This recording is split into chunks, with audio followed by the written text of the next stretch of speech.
এই আমাদের কাটা হয়ে গেছে বন্ধুরা।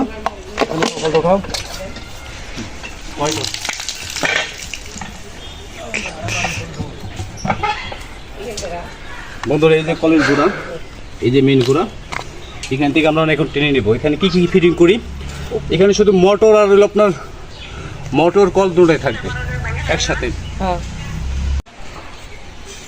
বন্ধুরা আমাদের করলাম আপনার কলের যে আপনার এই পাইপটা আপনার 2 ইঞ্চি লাগাই না, আমাদের 1.5 ইঞ্চি থাকবে, তার জন্য আমাদের এটা খুলাইতে হবে।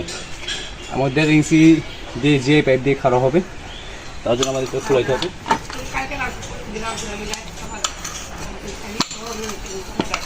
আন্দা হাতে